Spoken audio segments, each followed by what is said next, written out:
Bismillahirrahmanirrahim. Boleh dengar? Alhamdulillahirabbil alamin. Wassalatu wassalamu ala atammani akmalani khairi khalqillah wa ala alihi wa sahbihi wa man walah. Allahumma la sahla illa ma ja'altahu sahla wa anta taj'alu hazna in syi'ta sahla. Ma sya'allahu kana wa ma lam yasha' lam yakun. Aqulu billahi taufiq. Assalamualaikum warahmatullahi wabarakatuh. Alhamdulillah, bersyukur kita kehadrat Allah Azza wa Jalla kerana kita semua pada malam ini dapat meneruskan kuliah maghrib kita. Sekalipun hujan sangat lebat, tapi tuan-tuan boleh dengar jelas tak? Alhamdulillah. Mudah-mudahan hujan yang lebat ni kita doalah kepada Allah supaya ia bermanfaat bagi kita semua dan ia tidak diturunkan ke atas kita, tapi diturunkan di sekeliling daripada kita. Tuan-tuan dan puan dirahmati Allah sekalian, kita mensyukuri nikmat aman ataupun tenteramnya kehidupan kita seharian. Dan nikmat ini Allah berikan kepada kita, tetapi Allah telah tarik nikmat ini di kalangan saudara-saudara kita yang berada di Yaman pada ketika ini. Mereka berada dalam ketakutan, ada yang dibunuh, ada yang cedera, ada yang tak dapat makan, minum, tak dapat tidur. Tapi Allah beri kepada kita apa yang mereka tak dapat. Mudah-mudahan dengan nikmat yang ada ni tidaklah melalaikan kita semua, melupakan kita semua kepada Allah Azza wa Jalla. Dan kita doa supaya Allah cepat-cepatlah selesaikan masalah yang berlaku di kalangan umat Islam di Yaman pada hari ini. Baik, tuan-tuan dan puan dirahmati Allah sekalian, pada kuliah yang lepas kita berhenti pada hadis Salman radhiyallahu an. Dan pada kuliah yang lepas kita telah membincangkan sedikit tentang kisah Salman radhiyallahu an, yang mana Salman ini dikatakan bahawa dialah orang yang memberi idea kepada Nabi SAW untuk menggali parit. Maka timbul persoalan di kalangan kita. Saya mendapat soalan tentang adakah sahihnya riwayat Salman ni dia bagi cadangan kepada Nabi. Yang sahihnya cerita dalam Sahih Al-Bukhari, cerita gali parit tu. Gali parit itu sahih. Tapi yang kata bagi cadangan nak gali ni siapa dia? Tak ada dalam Sahih Al-Bukhari. Adakah Salman, adakah orang lain, sahabat lain, ataupun adakah ia satu wahyu yang diberikan kepada Nabi, tak diceritakan kepada kita. Maka timbul persoalan, adakah sahih kisah ni Salman cerita, Salman bagi cadangan ni? Maka kita dapati riwayat ini ada diriwayatkan oleh beberapa ahli hadis dengan sanad yang mursal, mana ada masalah pada sanad. Sanad mursal maknanya sanad tu terputus, tidak bersambung, tidak memenuhi syarat asas suatu hadis. Sanad dia mesti bersambung, tak bersambung. Kemudian riwayat ni ada diriwayatkan oleh Ibn Hisham dalam sirah dia, sirah Ibn Hisham, tanpa sanad. Jadi secara zahirnya kita lihat sanad cerita ni adalah satu sanad yang dhaif, sanad yang terputus. Tetapi seperti mana kita maklum sebelum daripada ini, hadis, untuk menghukum satu hadis sama ada sahih ataupun tidak memadai hanya melihat kepada zahir sanad, tidak memadai. Kita tengok sanad ni dhaif, sanad ni sahih, bersambung kita pun kata sahih. Tidak memadai. Kita perlu mengkaji kedua-duanya, sanad dan juga matan. Kedua-dua mesti kaji seiringan. Apabila kita lihat sanad ni bermasalah, kita kembali pula kepada matan hadis ini. Adakah matan ini satu matan yang bermasalah, ataupun adakah ia ada syad, satu benda yang ganjil pada matan, ataupun ada mungkar, nakarah, sesuatu yang bercanggah dengan hadis-hadis sahih yang lain, ataupun bercanggah dengan ayat Al-Quran. Apabila kita lihat ke arah matan, kita dapati matan ini tidaklah bercanggah dengan mana-mana hadis sahih dan juga ayat Al-Quran. Lihat bagaimana dalam hadis-hadis yang sahih ada cerita dalam Sahih Al-Bukhari, ada cerita tentang Nabi SAW gali parit bersama sahabat dia. Tetapi tak ada cerita kata Nabi diberikan wahyu untuk idea gali parit tersebut. Kalau ada wahyu, adanya hadis yang jelas, maknanya idea tu daripada Nabi sendiri, ataupun idea tu daripada wahyu yang turun kepada Nabi. Pertama, tak ada pencanggahan dari segi idea. Yang kedua, kita lihat ada tak pencanggahan di kalangan sahabat Nabi, mana-mana sahabat Nabi yang bagi idea yang sama. Sahabat yang lain, Abu Bakar ke, Umar ke, Abu Hurairah ke, bagi idea untuk menggali parit. Tak ada juga kita tengok. Bila tak ada, kemungkinan besar idea ni datang daripada siapa? Kemungkinan besar datang daripada Salman Al-Farisi ni. Kerana di kalangan bangsa Arab, memang mereka tak ada sebarang sirah ataupun sejarah bangsa Arab ni berperang dengan menggali parit. Tak ada di kalangan mereka. Jadi cadangan ni, idea ni, kemungkinan besar datang daripada Salman. Kerana Salman ni satu orang yang datang daripada Parsi, datang daripada Parsi. Jadi kita lihat dari segi matan, ia tak ada pencanggahan, tak ada pencanggahan. Jadi walaupun hadis itu hadis sanad dia dhaif, sebahagian orang melihat sanad betul, dari segi sanad kita kata sanad dia dhaif, tapi dari segi matan kita kata matan dia sahih. Boleh jadi hadis ni kita naik, angkat dia menjadi hasan li ghairihi. Hasan bukan kerana dia, hasan kerana makna dia benar, ataupun makna keseluruhannya benar. Kemudian selesai berkaitan matan secara khusus, matan tentang Salman Farisi ni. Kemudian tentang sanad hadis. Kenapa kita katakan hadis itu sanad dia dhaif, tapi kita kata hadis itu sahih? Bukankah ini seolah satu pencanggahan? Baik, kita lihat bagi manhaj ahli hadis, terutamanya ahli hadis, kita lihat Al-Bukhari sendiri. Al-Bukhari satu orang yang sangat dia teliti memilih hadis, terutama dalam hadis sahih Al-Bukhari dia. Sangat teliti, dan dia pilih hadis yang sahih saja. Tetapi kita dapati dalam sahih Al-Bukhari, dari segi sanad kita akan dapati banyak masalah walaupun dalam sahih Al-Bukhari, dari segi sanad. Terutamanya dalam Kitabul Maghazi, kitab tentang peperangan. Kalau kita buka Sahih Al-Bukhari, kita pergi ke kitab tentang peperangan, kita akan dapati banyak hadis-hadis yang dhaif dalam kitab peperangan. Pada masa yang sama, dia berada dalam Sahih Al-Bukhari. Bagaimana nak menjawab persoalan ini? Inilah yang kita katakan tadi, bahawa satu hadis tidak boleh untuk melihat zahir sanad semata-mata. Terutamanya dalam bab sirah, bab peperangan, tentang bab-bab yang ringan, yang bukan hukum hakam yang jelas, seperti bab-bab yang kita sebutkan tadi, termasuklah Al-Bukhari. Jadi Al-Bukhari ini ramai di kalangan para ulama kritik dia, terutama dalam hadis-hadis berkaitan dengan maghazi ni, berkaitan dengan peperangan. Sebagian ulama kritik ni, kenapa hadis ni tak sahih, hadis ni dhaif tapi ada dalam Sahih Al-Bukhari? Maka kita katakan sebab matan dia sahih, kerana matan dia sahih, dan juga kerana dia dalam bab peperangan dan sirah diringankan dari segi sanad dia, diringankan dari segi matan dia. Selagi mana tak ada pencanggahan, maka kita menghukum ia sahih walaupun sanad dia dhaif, apatah lagi ia berada dalam Sahih Al-Bukhari. Itu berkaitan dengan sirah. Kita lihat juga selain daripada Al-Bukhari yang buat kaedah yang sama, antara seperti Syekh Safiur Rahman Al-Mubarakfuri dalam kitab Ar-Rahiq Al-Makhtum. Kitab Ar-Rahiq Al-Makhtum ni satu kitab yang sangat masyhur, yang dia tulis untuk masuk dalam pertandingan, menulis kitab sirah, dan dia menang dalam pertandingan ni. Ramai orang masuk dan dia menang nombor 1 kitab. Manhaj kaedah dia dalam kitab ni, dia pilih hadis ataupun riwayat yang sahih sahaja dalam kitab tentang sejarah, tentang sirah. Manhaj dia begitu, yang sahih sahaja. Di antara kisah-kisah yang dia masuk dalam kitab dia adalah kisah Salman Al-Farisi, dia bagi cadangan.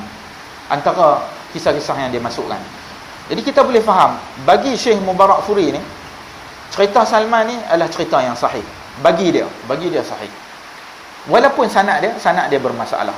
Kerana Syekh Mubarakfuri, apabila satu cerita tentang sirah bermasalah, dhaif ataupun lemah, yang tak boleh diterima, dia akan kritik. Dia akan sebut ni kisah ni dhaif, kisah ni lemah. Dia akan beritahu. Kalau dia tak beritahu, makna itu sahih lah. Di sisi dia sahih. Di sisi dia sahih. Itu di antara beberapa contoh yang kita lihat di kalangan para ulama, termasuklah Al-Bukhari sendiri, yang agak ringan dalam masalah mensahihkan kisah-kisah daripada sejarah ataupun sirah. Kemudian kita pergi kepada masalah sanad ni. Sanad dari segi sanad lain-lain. Selain cerita sirah. Ini cerita yang lain pula. Cerita yang lain sekalipun, selagi mana matan dia tu matan yang sahih, maka hadis itu menjadi sahih. Menjadi sahih.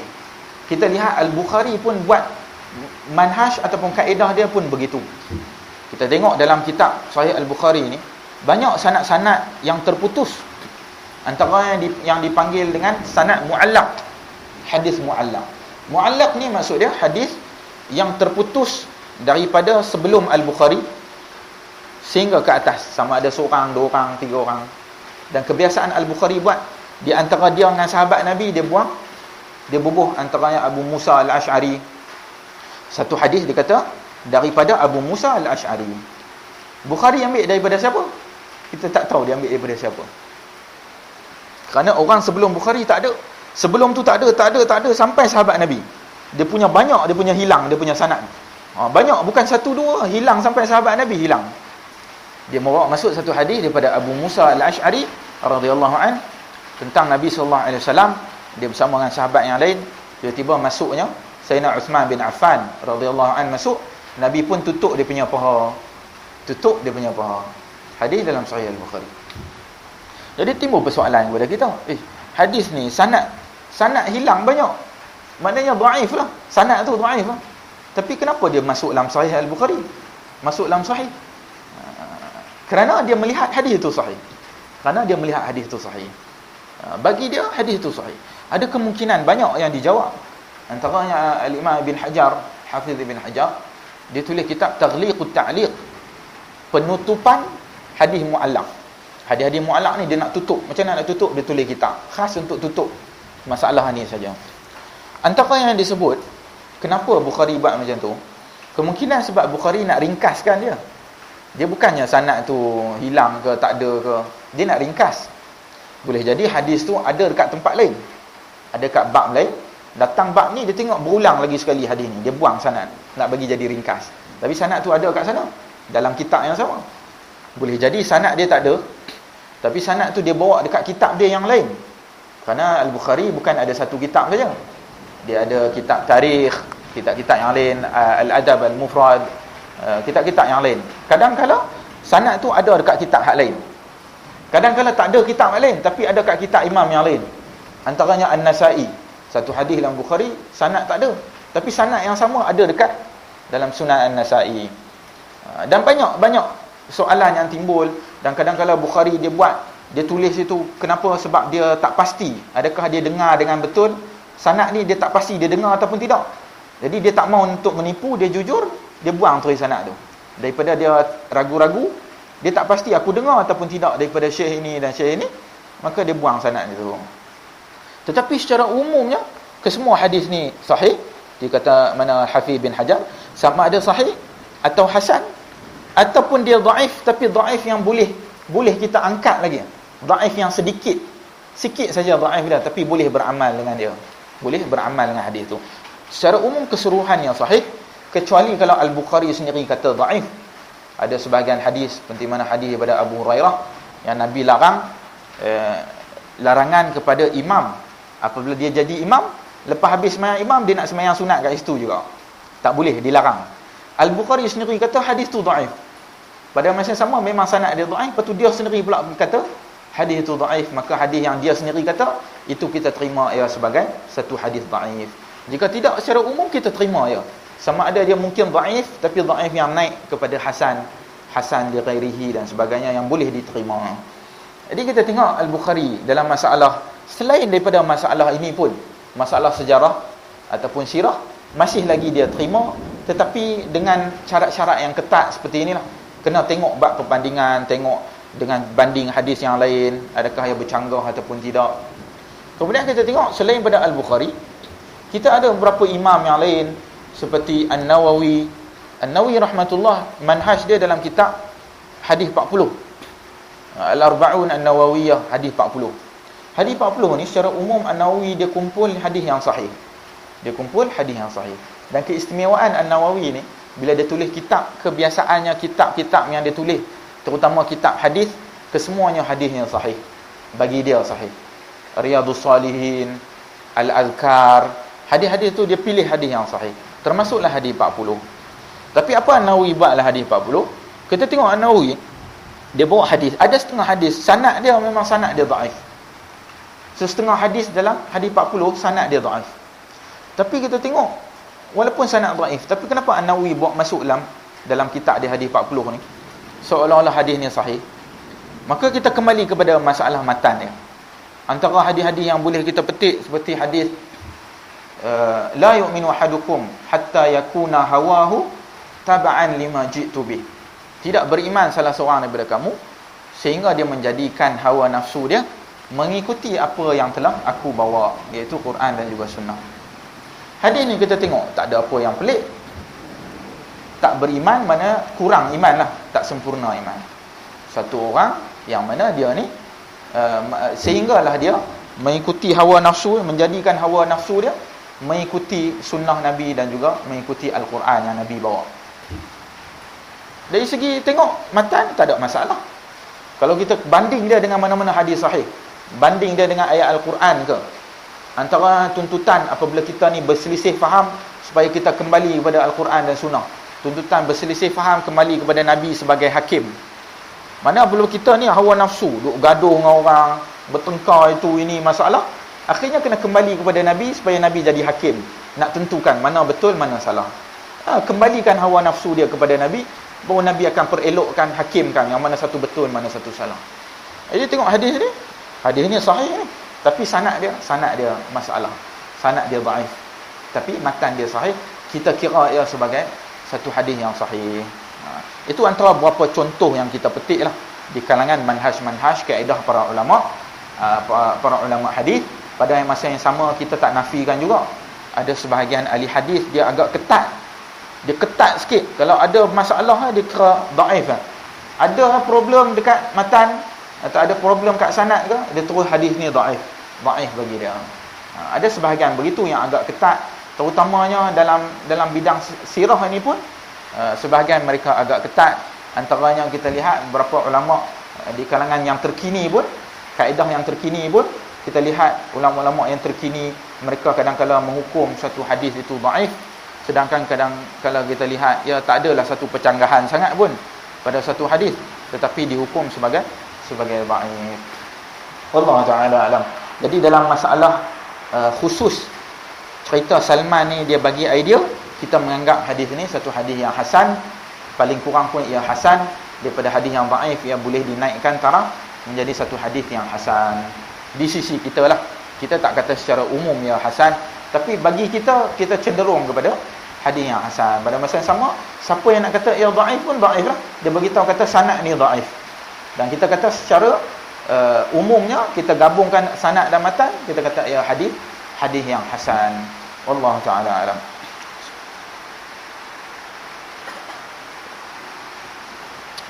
Ada sebarang soalan tentang soalan Salman kerana lepas pada kuliah tu terus dapat soalan.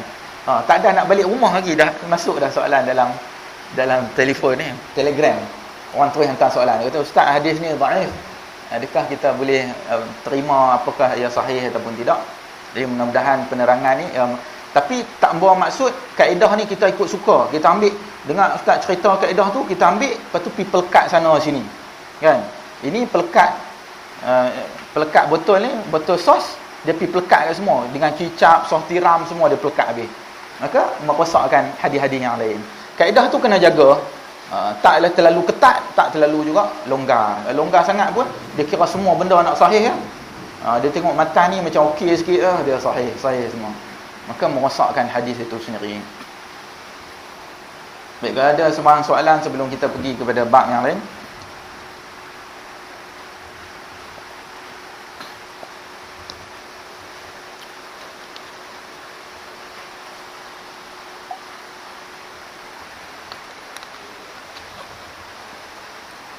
Bismillah.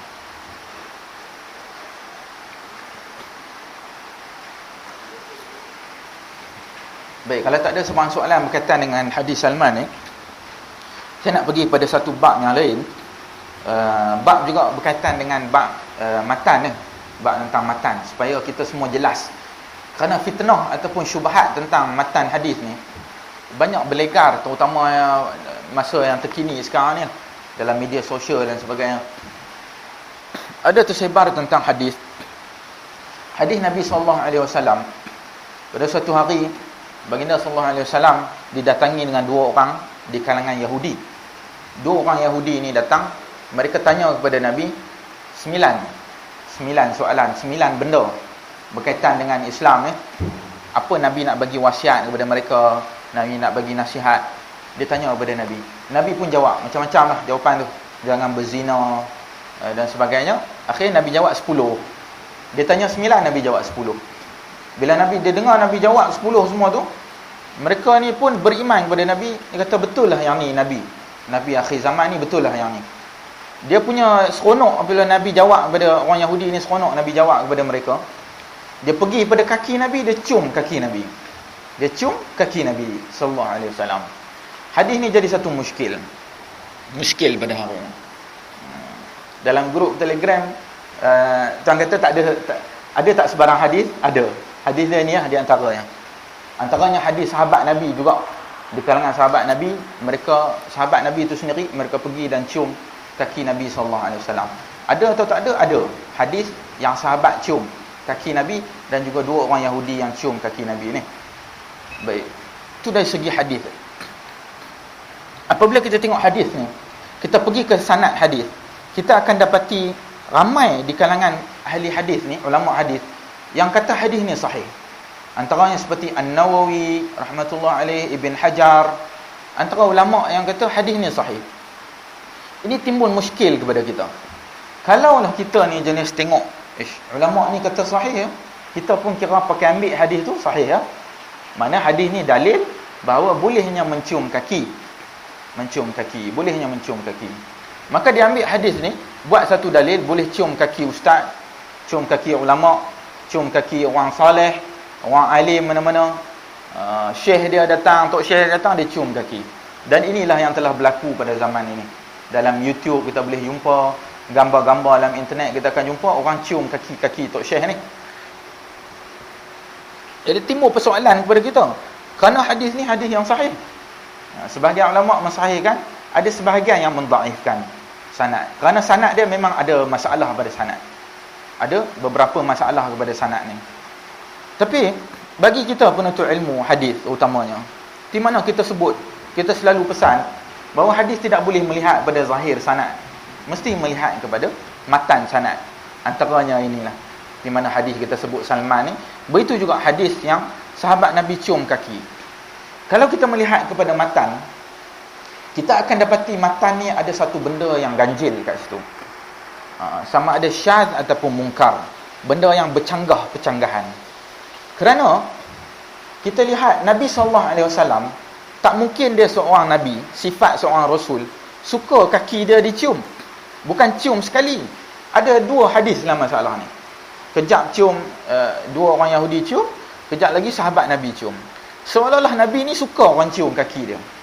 Satu benda yang tak masuk akal, seorang Nabi boleh suka orang cium kaki dia. Tak patut sifat seorang Nabi begitu. Maka kita tengok banding dengan hadis-hadis yang lain. Kita tengok hadis dalam Jami' Tirmizi, hadis yang sahih. Hadis ni lebih disepakati. Lebih orang sepakat yang dia sahih. Berbanding yang ni, ada yang kata sahih, ada yang kata tak. Pada sanad pun ada masalah pada sanad. Tengok hadis dalam Jami' Tirmizi. Satu hadis Nabi SAW, sahabat Nabi mereka sebut, apabila Nabi datang, mereka takkan bangun untuk hormat Nabi. Kerana apa? Kerana mereka tahu Nabi tak suka, Nabi benci orang datang, dia datang, orang bangun untuk dia. Satu benda yang Nabi benci. Nabi tak suka. Macam sebahagian kita buat pada hari ni, kita kena ubah sikit lah. Kita sebagai ustaz ke, sebagai cikgu, kita masuk kelas kan, cikgu, budak-budak semua bangun, Assalamualaikum cikgu. Dia bagi salam kat cikgu. Bagi salam sudah, kenapa nak semua bangun? Kenapa nak semua bangun? Jadi bila semua bangun, itu agak bercanggah dengan apa yang Nabi sallallahu alaihi wasallam ajarkan kepada kita. Dia tak mau. Dia tak mau apabila dia datang orang bangun. Jadi tengok ada percanggahan sikit ya. Tadi dia suka sahabat datang cium kaki dia. Kalau nak cium kaki, mesti orang kena tunduk sikit. Ke ada kaki dia angkat naik atas? Kaki dia pacak macam tu baru orang boleh cium. Agak ganjil juga nak pacak macam tu. Jadi orang akan cium, dia akan tunduk. Paling kurang tunduk. Tak tunduk pun dia boleh jadi macam melutut. Atau boleh jadi sampai sujud. Pada hari ni kita lihat Tok Syekh ni, dia punya anak murid dia sampai sujud tu. Dalam macam sujud solat. Kepala tu punyalah nak cium kat kaki tu. Kadang-kadang tu daripada jauh, duduk dekat pintu, Tok Syekh baru kat pintu, dia dah sujud dah kat sini. Cium kaki. Macam mana kaki tu panjang ke? Jauh lagi kaki. Cium lantai. Jadi cium ni, takkan Nabi dia suka sahabat dia duduk cium, tapi bila dia pergi kat sahabat dia, orang tak boleh. Jangan bangun, jangan berdiri. Tapi cium tak apa. Benda percanggahan. Ada percanggahan matan kat situ. Cium boleh tapi diri jangan bangun. Semua orang duduk tapi kena cium kaki. Itu pelik. Tak boleh diterima akal, bercanggah. Kemudian kita tengok hadis sahih yang lain. Dalam Sahih Al-Bukhari pun ada hadis tentang masalah berdiri duduk ni. Hadis ketika mana Nabi di akhir hayat dia. Dia sakit. Dia tak mampu berdiri. Dia jadi imam dalam keadaan duduk. Bila dia duduk, tengok sahabat diri, dia bagi isyarat suruh semua duduk. Dia suruh semua duduk. Sedangkan berdiri itu adalah di antara rukun solat mesti berdiri bagi siapa yang mampu. Sakit lain lah. Tapi ni tak sakit pun, sihat elok, tapi Nabi suruh duduk juga. Dia boleh hazaf, buang pula rukun daripada rukun-rukun solat. Antaranya berdiri. Nabi suruh duduk. Habis solat, Nabi pun sebut kepada sahabat dia bahawa kenapa Nabi suruh duduk. Dia beritahu kerana supaya kita ni berbeza dengan orang-orang Rom dan juga Parsi.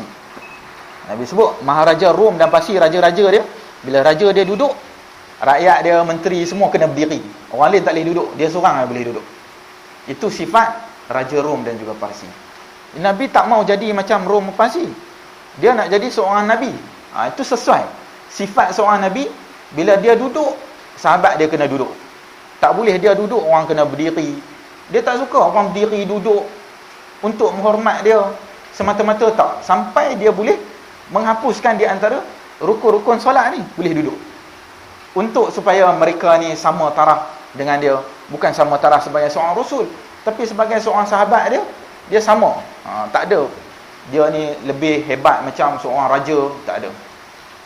Ini percanggahan juga kita lihat. Percanggahan. Takkanlah dia ni solat, dalam solat dia boleh suruh orang duduk sama macam dia. Tiba-tiba di luar solat dia suka orang duk cium kaki dia. Orang duk cium kaki dia. Ini percanggahan. Jadi kita katakan matan hadis ni, matan dia tidak sahih. Matan dia adanya satu mungkar ataupun adanya dia satu matan yang syaz, yang ganjil, bercanggah dengan hadis-hadis yang lebih sahih, bercanggah dengan akal, bercanggah dengan sifat seorang Rasul yang sepatutnya. Tak patut dia begitu. Maka kita dalam masalah ini, kadang-kadang orang katakan, ni ada ulama kata sahih, ada ulama kata boleh, ada ulama kata boleh cium kaki ni, apa salahnya? Cium kaki di kalangan orang-orang alim, orang soleh, cium kaki ustaz, apa salahnya? Ada sebagian ulama berfatwa seperti itu. Jadi tuan-tuan dan puan-puan, macam mana kita nak berhadapan dengan fatwa ulama ni, ataupun berhadapan dengan fatwa hadis ni sahih? Macam mana nak berhadapan? Kita katakan bahawa setiap daripada orang, terutama penuntut ilmu ni, dia kena jujur. Dia kena jujur dan ikhlas. Dia kena tanya diri dia, jujur dalam hati dia. Bila dia baca hadis ni, dia banding, dia tengok secara jujurnya, dia rasa sahih ataupun tidak. Jujur dalam hati dia. Dan Allah akan tanya dia pada hari akhirat nanti. Dia kena jaga, dia kena fikir, Allah tak tanya aku pada hari akhirat, aku nak jawab apa? Adakah nak jawab kepada Allah, saya dah baca, tengok hadis, ulama kata sahih, jadi saya pun hati rasa tenang saja. Kata sahih hadis ni. Rasa tenang ya orang duk cium kaki Nabi. Kalau rasa tenang, silakan. Silakan untuk taklid kepada hadis yang, kepada ulama yang kata hadis ni sahih. Tapi kalau baca-baca hati, rasa hati tak tenang, tak sedap hati, tengok takkanlah Nabi macam ni. Dia suka orang cium kaki dia, bila kita banding dengan hadis-hadis lain, kita rasa tak sedap hati. Maka yang tu kita akan jawab pada hari akhirat kelak. Itu yang kita akan jawabkan. Setiap orang mesti dia akan ditanya. Tak boleh dia kata bila dia jumpa Allah, Allah tanya, kenapa kau kata hadis ni sebarkan dan kau terima satu hadis? Dia kata, tu ulama tu kata sahih. Boleh dia jawab kepada Allah, tu ulama tu kata sahih? Nak buat macam mana? Saya pun ikut je lah. Kalau dia betul-betul jahil, betul-betul tak tahu ni, baca-baca, rasa memang baca 10 kali pun duk rasa betul juga, maka Allah akan ampunkan dosa dia lah. Kalau dia tersilap, kalau dia betul ke silap, Allah akan terima jawapan dia. Tapi kalaulah dalam hati dia ada suatu tujuan yang lain, dia kata tujuan ni supaya bila buat hadis ni sahih, orang ni akan cium kaki aku sendiri. Aku pun cerita pada orang lang kuliah, habis kuliah ni cium kaki ya. Alang-alang nak cium tu cuci sekali ya, kepit kuku semua, basuh, tonyoh semua. Alang-alang lah.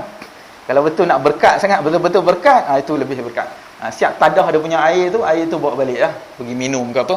Macam sahabat Nabi buat kepada Nabi, yang mana kita sebut itu khusus kepada Nabi lah. Kalau ni dalam hati kita ada tujuan yang lain, ada benda dia rasa tak apa betul benda ni tapi tak tahulah, semua orang pakat dia buat, aku pun ikut lah, maka dia siap sedialah untuk menjawab di hadapan Allah pada hari akhirat kelak. Kemudian berkaitan dengan fatwa, bolehnya beramal dengan hadis dhaif. Bahagian orang kata hadis ni ialah kalau kita kata ia dhaif, boleh beramal juga. Sebahagian ulama kata boleh beramal hadis dhaif. Ada ulama beramal hadis dhaif. Contohnya Asy-Syafi'i sendiri ada beramal dengan hadis dhaif. Dalam kitab Bidayatul Mujtahid, Ibn Rushd dia bawa satu masalah tentang sapu di atas khuf.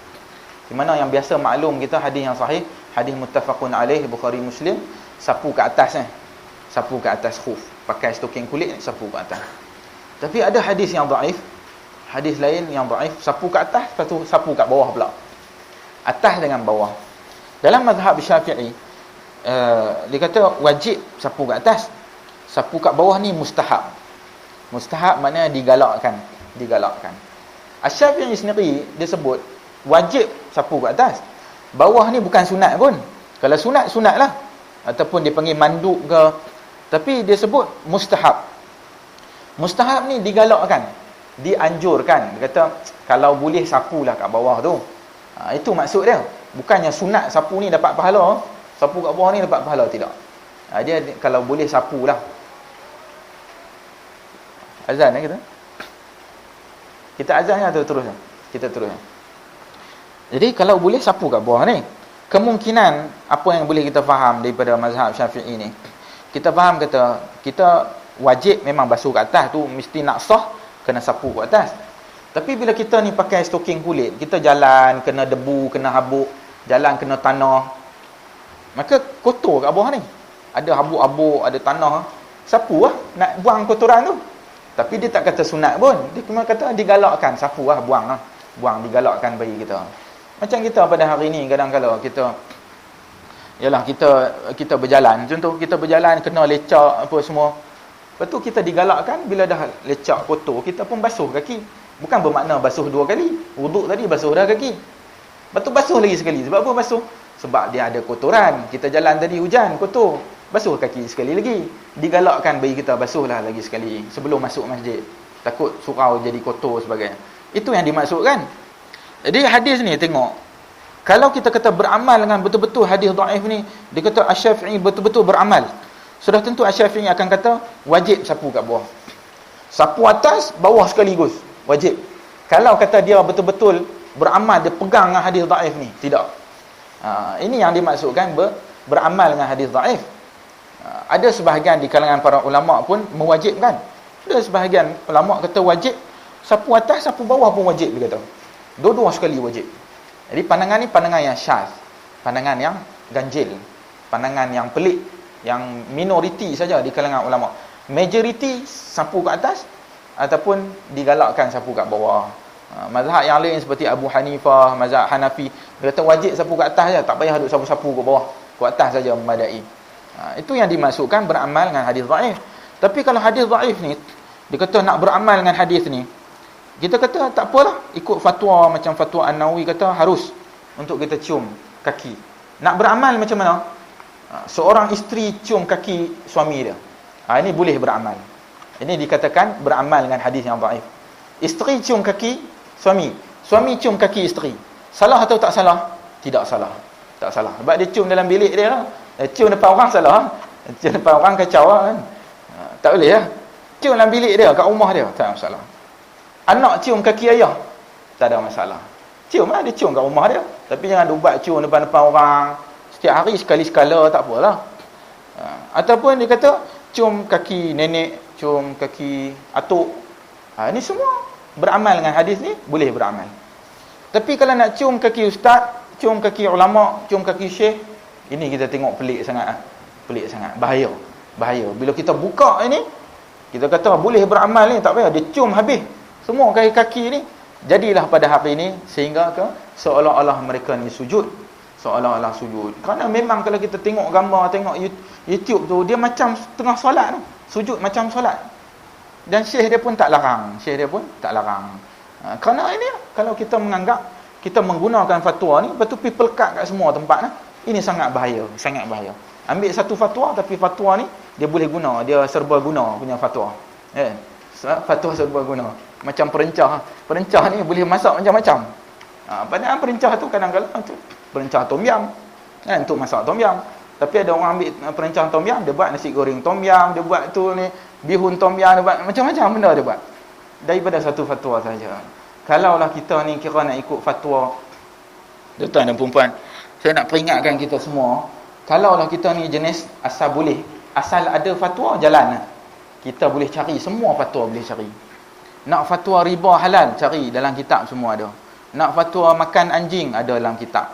Fatwa makan khinzir pun ada, walaupun bukan daging khinzir.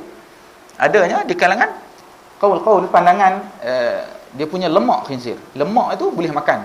Sebab apa? Dia lemak. Dia bukannya daging. Di kalangan Zahiriyah, mazhab Zahiri.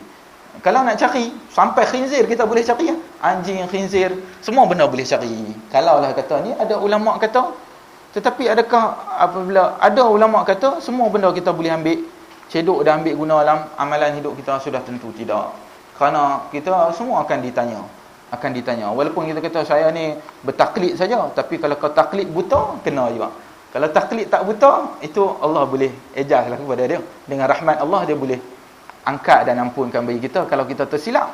Kalau taklid buta ni, buta tuli, pada masa yang sama kita ada akal, yang sempurna. Kita ni bukannya OKU, bukan orang sakit, tak ada masalah pada akal kita. Tiba-tiba kita nak berhujah macam ni, adakah hujah ni kuat? Kita akan jawab di hadapan Allah pada hari kiamat. Kalau Allah Ta'ala alam. Saya ingat cukup madai tentang masalahan matan ni dan juga sanad.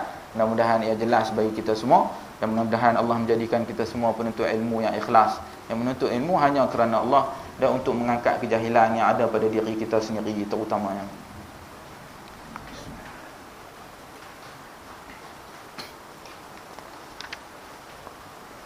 Baik, insya-Allah kita sambung hadis. Kalau kita duk cerita menaling hadis, kita tak habis. Baik, kita sambung hadis yang seterusnya. An Abi Nadrata Al-Auqi radhiyallahu an qala sa'altu Aba Sa'id Al-Khudri radhiyallahu an. Maaf, Al-Auqi ini bukan radhiyallahu an, di kalangan tabi'in. Qala sa'altu Aba Sa'id Al-Khudri radhiyallahu an Hatim an khatama Rasulillah sallallahu alaihi wasallam, يعني خاتم النبوة، فقال كأن في ظهره بضعة ناشزة. Daripada Abu Nadrah Al-Auqi, dia berkata, aku bertanya kepada Abu Sa'id Al-Khudri radhiyallahu an tentang cap ataupun stempel Rasulullah sallallahu alaihi wasallam, maksudnya cap atau stempel kenabian. Dia Abu Sa'id Al-Khudri radhiyallahu an menjawab, cap ataupun stempel yang ada di punggung beliau seolah-olah segumpal daging yang menonjol. Hadis hasan, hanya penulis yang meriwayatkannya. Saya katakan sanadnya bagus, diriwayatkan juga dalam Al-Musnad dari jalan yang lain. Baik. Pertama tentang takhrij hadis. Hadis ni hadis yang hasan, walaupun hanya Al-Imam Tirmizi seorang saja yang meriwayatkan hadis ni dengan jalan, dengan sanad ini, hanya Tirmizi saja dengan sanad ini. Tetapi Syekh Al-Albani rahmatullah alaih, dia kata sanad dia bagus. jayyid, sanad dia jayyid, maknanya sanad dia ni hasan lah. Diriwayatkan juga dalam Al-Musnad dari jalan yang lain. Mana hadis ni ada juga tapi melalui sanad yang lain. Baik. Daripada Abu Nadrah Al-Auqi. Abu Nadrah Al-Auqi ni nisbah kepada satu tempat di Basrah, Iraq. Pada hari ini. Nisbah tempat tu Al-Auqi. Dalam beberapa nuskhah ada sebut Al-Aufi berbanding Al-Auqi. Yang sahihnya Al-Auqi. Cuma tengok dalam beberapa syarah, antaranya syarah Maulana Zakaria Al-Kandahlawi pun ada sebut Al-Auqi, Al-Aufi. Tapi mudah-mudahan yang ni adalah satu kesilapan cetakan dan sebagainya, mungkin ya satu benda yang silap dicetak. Tapi yang sebenar, yang sahih adalah Al-Auqi, nisbah kepada satu tempat di Basrah. Dia berkata, aku tanya kepada Abu Sa'id Al-Khudri radhiyallahu an tentang khatam ataupun kita kata cap, tanda kenabian ni, stempel cap kenabian, khatam Nabi sallallahu alaihi wasallam. Dia Abu Sa'id Al-Khudri menjawab bahawa cap ataupun khatam itu seolah di penterjemah kita kata di punggung beliau. Punggung ni terjemahan yang kurang tepatlah bagi kita. Kerana zahar ni belakang, di belakang dia. Di mana hadis-hadis yang telah kita baca sebelum ini, khatam Nabi di antara dua bahu dia ni. Di antara dua bahu ni. Ataupun kita panggil tulang belikat di antara dua ni. Jadi kemungkinan dia di belakang Nabi, bukannya di punggung Nabi. Sama ada mungkin hampir dengan punggung, dekat pinggang ke, sekitar belakang. Ya. Indonesia dia panggil punggung. Kita takut punggung tu dekat punggung tu ada kacau kat punggung ada. Nampak aurat ni, sahabat Nabi boleh duk pegang, duk tengok, buka. Takkanlah dia duk buka punggung Nabi, duk tengok kat punggung. Jadi dia kalau punggung pun dekat ni lah, pinggang. Paling hampir dengan punggung pun pinggang. Di antara kawasan itulah. Yang mana dia di antara dua bahu dan di belakang. Sama ada sebelum punggung, di pinggang dan sebagainya. Di terjemahan punggung ni boleh mengelirukan kita lah. Seolah-olah dia segumpal daging yang menonjol, segumpal daging. Ini seperti mana hadis-hadis yang telah kita lalu, ya satu seketul daging ataupun ya satu gumpal rambut daging yang ditumbuhi dengan rambut. Wallahu taala alam.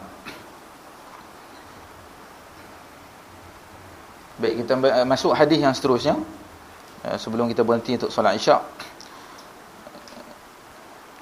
An Abdullah bin Sarjis قال أتيت رسول الله صلى الله عليه وسلم وهو في ناس من أصحابه فدرت هكذا من خلفه فعرف الذي أريد فألقى الرداء عن ظهره فرأيت موضع الخاتم على كتفيه مثل الجمع حولها خيلان كأنها ثالل فرجعت حتى استقبلته فقلت غفر الله لك يا رسول الله فقال ولك فقال القوم استغفر لك رسول الله صلى الله عليه وسلم فقال نعم ولكم ثم تلا هذه الآية واستغفر لذنبك وللمؤمنين والمؤمنات. Daripada Abdullah bin Sarjis, dia berkata, aku datang menemui Rasulullah sallallahu alaihi wasallam. Saat itu beliau sedang bersama beberapa orang sahabatnya. Lalu aku berjalan memutar ke belakang beliau seperti ini. Beliau tahu apa yang aku inginkan. Lalu beliau pun melepaskan kain yang menutupi punggungnya. Maka aku melihat cap ataupun stempel kenabian di antara kedua belikat beliau seperti genggaman tangan. Di sekitarnya ada bintik-bintik kehitaman seakan-akan sebuah kutil. Lalu aku pun kembali berputar hingga aku berhadapan dengan beliau. Dan aku berkata, semoga Allah mengampunimu, wahai Rasulullah. Beliau menjawab, demikian pula denganmu. Orang-orang pun menyahut Rasulullah SAW telah memintakan ampun untukmu. Beliau menjawab, benar, dan untuk kalian juga. Kemudian beliau membaca ayat ini, wastaghfir li dzambika walil mu'minina wal mu'minat. Dan mohonlah ampun bagi dosamu dan bagi dosa orang-orang mukmin, lelaki dan juga perempuan. Baik, hadis sahih diriwayatkan oleh Imam Muslim dalam kitab Al-Fadail. Madai apabila ia diriwayatkan oleh Imam Muslim. Daripada Abdullah bin Sarjis, dia berkata, Abdullah bin Sarjis radhiyallahu an, sahabat Nabi asal daripada Basrah. Asal daripada Basrah juga. Kebetulanlah dia bersambung, yang tadi Basrah juga, yang ni pun Basrah. Dia berkata satu hari dia jumpa Nabi. Ketika itu Nabi sedang bersama dengan, duduk dengan sahabat-sahabat dia. Kemudian dia pun berjalan pusing-pusing di belakang Nabi. Seperti ini, makna dia tunjuk kepada perawi yang lain, macam ni aku pusing pergi belakang Nabi. Nabi sallallahu alaihi wasallam pun tahu, Nabi faham dia ni pusing-pusing nak buat apa. Rupanya pusing nak tengok khatam Nabi. Nabi dah boleh baca, dah boleh tahu. Itu seorang Nabi lah, dah boleh tahu dia pusing-pusing. Kalau kita tak tahu, orang duk pusing belakang kita nak buat apa dia ni.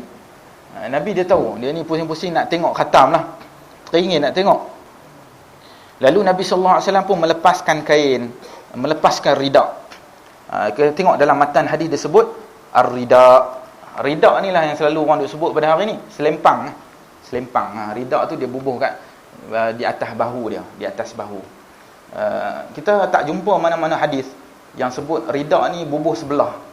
Tak jumpa mana-mana contoh lah. Bagaimana sunnah Nabi dia bubuh sebelah kiri ke sebelah kanan. Tak ada. Cuma yang ada Nabi dia bubuh kedua-dua belah. Satu turun sini, satu turun belah sini, ataupun dia bubuh kat belakang dia dan sebagainya. Kedua-dua belah. Sehingga kan di kalangan ulama hadis ada yang kata dia tafsirkan hadis-hadis yang Nabi larang pakai kasut sebelah. Kita akan pakai Nabi larang pakai sebelah. Sama ada pakai dua belah ataupun ada sebelah saja, jangan pakai langsung. Larangan untuk pakai sebelah saja kasut. Termasuk larangan tu apa? Termasuk larangan pakai rida sebelah saja. Antara ulama hadis yang syarahkan hadis ni, dia kata rida ni kena pakai dua-dua belah, tak boleh pakai sebelah-sebelah saja. Kerana ia tak pernah dibuat Nabi, dan juga Nabi larang pakai sebelah-sebelah seperti mana kasut, dia qiyas kepada kasut. Tapi tidaklah kita kata sehingga ia satu benda yang haram. Dia nak pakai sebelah-sebelah lah. Cuma tengok bangsa Arab pada hari ni, kebanyakan orang Arab lah, Arab-Arab yang ada pada hari ni, memang serban tu dia buat, dia buh kat atas bahu dia. Dia buh kat atas bahu, kadang-kadang dia lilit. Dia guna musim sejuk, musim panas pun dia buat tutup hidung dia. Kadang dia buat lap, lepas makan-makan pun dia lap kain tu. Kain tu tak ada apa pun, dia buat macam kain lap. Kita pun pada hari ni ada juga di kalangan bangsa Melayu ni, kita pakai kain bertani, kain bertani. Lepas kita ada tanam-tanam pokok peluh apa, ambil kain tu lap. Itulah kain rida yang Arab gunakan. Kegunaan dia itulah. Tapi hari ni kain tu dia disetrika, lepas tu dia keras, kena duduk keras kat tepi ni. Jalan dia tak boleh bergerak sangat. Dia kena duduk bagi cantik saja kat tepi ni. Ya, satu benda yang bukan adat Arab lah. Dia tengok orang Arab tak buat macam tu lah. Arab tak buat macam tu. Dia serika bagi jadi keras elok, dia buh kat sini, lepas tu jalan dia tak boleh nak bergerak sangat. Sukar untuk kita bergerak. Jadi ini di antara rida. Dan kita tengok dalam hadis ni, rida ni Nabi pakai kat mana? Dia pakai kat belakang, tutup belakang dia. Maknanya dia tak atas bahu dia macam ni, belakang tu panjang, tutup. Macam Arab pada hari ni pakai macam tu lah, tutup belakang. Kalaulah rida ni Nabi buh selempang kat tepi, macam mana nak tutup dia punya khatam dia ni? Dia punya cap dia ni. Cap dia susah untuk tutup, melainkan dia tutup kat belakang dengan luas seperti itu. Maka Nabi pun selaklah kain yang menutupi. Ini satu lagi terjemahan dia ni, yang menutupi punggungnya. Ni kacau terjemahan rida ni, orang tak tutup punggung. Macam mana nak tutup punggung rida tu? Ikat kat pinggang. Lepas tu dia pula boleh Nabi duk buka bagi dia tengok punggung. Ini pelik terjemahan ni. Menutupi belakang dia lah. Maka dia pun tengok cap khatam ni di belakang baginda seperti genggaman tangan. Maknanya kecil lah, seperti genggaman tangan. Dan ada bintik-bintik kehitaman seakan-akan sebuah kutil. Lepas tu dia pun patah balik di hadapan Nabi, dan dia berdoa, ya Allah ampunkanlah kamu wahai Rasulullah. Ini bukan membuat maksud dia ni doa supaya Nabi diampunkan. Sedangkan kita tak layak, ya Allah ampunkanlah Nabi ni. Mana boleh kita doa itu? Bukan satu benda yang bukan adab. Ya Allah ampunkanlah Nabi ni, ampunkan diri kita dulu, sibuk ampunkan Nabi. Bukan itu maksudnya. Sebahagian orang hari ni kita tengok yang lebih dahsyat, kita sedekahkan Fatihah kepada Nabi. Sedekah Fatihah sampai Fatihah pun dia nak sedekah kepada Nabi. Tak perlulah kita nak sedekah. Nabi tu banyak dah. Dia punya Fatihah Quran dia banyak, dia dah baca. Kita tak perlu untuk sedekah kepada dia. dan kita sendiri pun tak perlu untuk sedekah pada orang yang lain. Jadi yang dimaksudkan di sini, Nabi berdoa, dia berdoa kepada Nabi adalah di antara satu adab kita bersama dengan semua orang sampai ke hari ni. Orang Arab kata Allah yahdik, ya Allah, Allah memberi hidayah kepada kamu. Kita tengok macam biadab orang Arab ni, dia suruh Allah bagi hidayah kepada aku. Ingat aku ni bukan orang Islam ke? Aku ni dah Islam lah, baik dah. Kata ya Allah yahdik, Allah hidayah, berilah hidayah kepada dia, Allah ampunkanlah dia, barakallahu lakuma, ataupun Allah berkatilah kamu ni, Allah berkat kepada dia. Itu memang adat Arab sehingga ke hari ini, dan ia satu adab dan adat yang baik. Kita doa pada kawan-kawan kita. Biasa kita belajar bahasa Arab, bila orang tolong kita, kita jawab syukran. Tapi syukran ni jarang kita jumpa orang Arab. Kita pergi orang Arab, dia tak jawab syukran, dia akan jawab jazakallah, jazakumullah, juzita khairan. Mudah-mudahan Allah balas kamu dengan kebaikan. Dia tak kata syukran, terima kasih. Tapi dalam buku teks kita, kalau nak jawab terima kasih, kena jawab syukran. Itu bahasa standard dia lah. Tapi bahasa yang orang guna pada hari ni, orang tak guna sangat. Syukran ni jarang-jarang. Adalah juga, tapi jarang. Yang dia guna doa. Itu yang dimaksudkan di sinilah. Memang menjadi kebiasaan mereka saling mendoa di antara satu sama lain. Dan Nabi sallallahu alaihi wasallam pun jawab, begitu juga untuk kamu. Nabi pun doa untuk dia. Sampai orang kata Nabi doa untuk kamu ni. Tapi dia jawab, betul memang Nabi doa untuk aku, tapi untuk semua orang, untuk kamu semua juga. Kerana dia baca ayat Al-Quran, mintalah ampun bagi dosa kamu dan juga dosa-dosa orang mukmin, laki-laki dan juga perempuan. Mana doa Nabi ni umum kepada semua di kalangan umat dia. Allah Ta'ala alam. Baik, saya ingat cukup sekadar itu. Kita lalui 2 hadis pada hari ini. Mudah-mudahan ia manfaat bagi kita semua. InsyaAllah kuliah akan datang kita akan masuk bab tentang rambut Nabi sallallahu alaihi wasallam, bagaimanakah sifat-sifat rambut dia.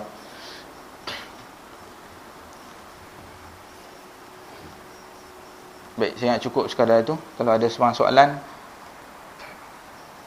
sebelum kita berhenti kuliah kita.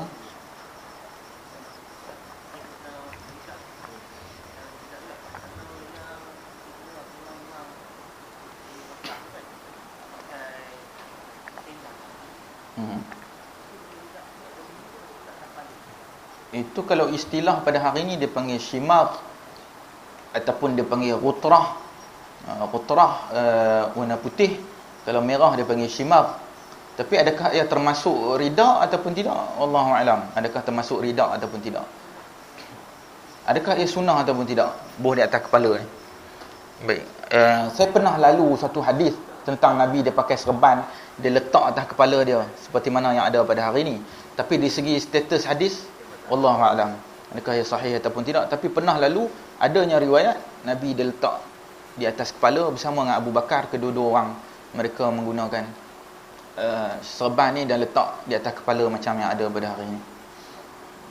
Dari segi status, wallahu a'lam, adakah ia betul sahih ataupun tidak.